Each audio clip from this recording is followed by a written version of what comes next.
APBN ini bisa jadi program bantuan sosial seperti KIP. Di sini ada dapat KIP. Ada KIP, terus PKH, terus apa namanya? Bantuan ke orang tua tua lansia gitu kan. Dan untuk bayaran gaji pegawai, subsidi dan transfer ke daerah desa lainnya. Selanjutnya ada yang tahu contoh dari APBN?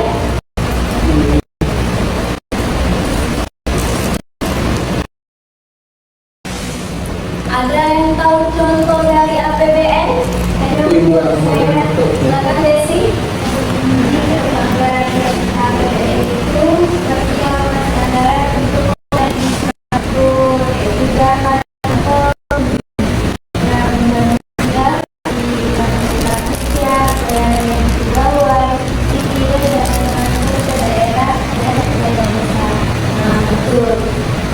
jadi contoh dari APBN ini sering ada di lingkungan kita, seperti bantuan sosial, seperti masa COVID kemarin kan ada tuh bantuan dapat beras, BBM, juga ada BLT, seperti itu. Sebelum kita lanjut materi, kita briefing dulu ya. Iya Bu. Iya Bu. Cluenya di sini jika dan maka. Oke Bu. Jadi kalau ibu tunjuk misalkan ke Zakia jika Zakia jawab jika saya menjadi ini, terus ibu tunjuk mau ada, maka saya akan menjadi itu. Baik Bu, paham. Kita mulai ya. Saya sukses, maka saya akan membeli barang yang sudah saya lihat. Barang apa itu? Barang apa? Rahasia.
negara harus lebih teliti terhadap rasa pantas dan keadilan. Contohnya seperti PKH. Kadang kan ada tuh rumahnya bagus, gedung, batu bata semua, ada lampu, ada kambing, ini ada PKH. Tidak pantas untuk mendapatkan bantuan. Tapi jika kadang ada yang keluarga yang kurang mampu, ya rumahnya kayu, papan, kendaraan cuma satu, kebutuhannya untuk kekurangan, itu kadang tidak diperhatikan. Seharusnya mereka lah yang lebih cocok menerima anggaran tersebut. Selanjutnya ada fungsi stabilitas, yang dimana fungsi stabilitas ini bahwa anggaran negara berfungsi untuk menjaga keseimbangan antara masyarakat melalui intervensi guna mengejar inflasi. Selanjutnya ada fungsi otoritas, yang dimana fungsi ini mengandung bahwa anggaran negara adalah tonggak atau pokok pelaksanaan pendapatan dan belanja dalam setiap tahunnya. Terus selanjutnya fungsi perencanaan. Perencanaan APBN ini berfungsi untuk mengalokasikan sumber daya sesuai dengan apa yang sudah direncanakan setiap tahunnya. Yang terakhir ada fungsi regulasi, yang dimana fungsi yang digunakan untuk mendorong kebutuhan ekonomi suatu negara dan bertujuan jangka panjang untuk meningkatkan kemakmuran rakyat. Selanjutnya ada tujuan APBN, yang dimana Wadah tolong baca. Kemudian ada tujuan APBN. Ini susunnya APBN negara sudah diketahui belanja APBN memiliki tujuan yang mendasari.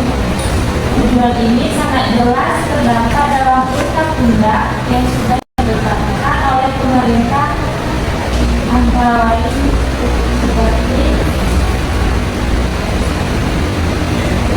Baik, di tujuan ini ada beberapa macam.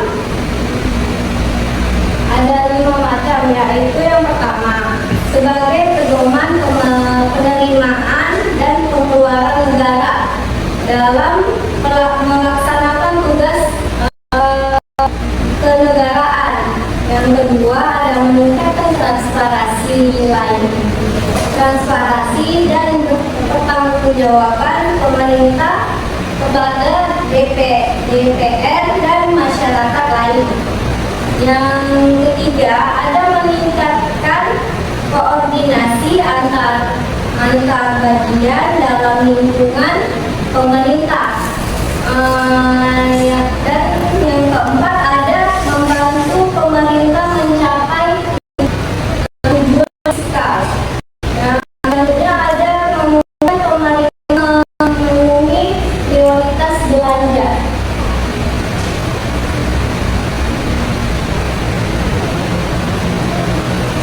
Ada yang mau baca mekanisme penyusunan APBN?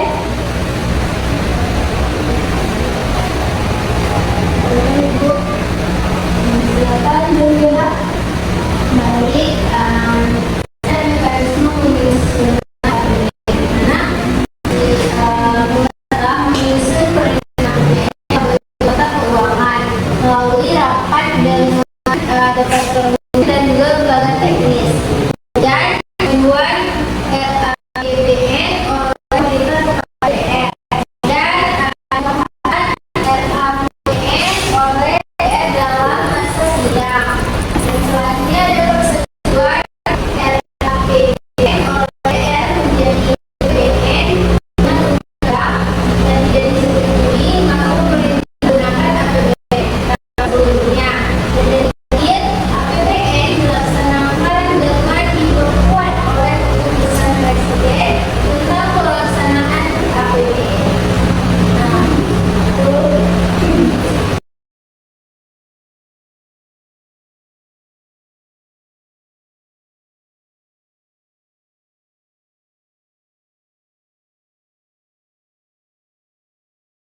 Dan sebelum berakhirnya pembelajaran kita, di sini dapat disimpulkan, siapa yang dapat menyimpulkan?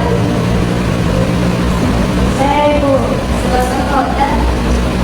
Baik, kesimpulannya adalah anggaran pendapatan dan belanja negara atau APBN merupakan alat utama pemerintah untuk mensejahterakan rakyatnya dan sekaligus alat pemerintah untuk mengelola perekonomian negara.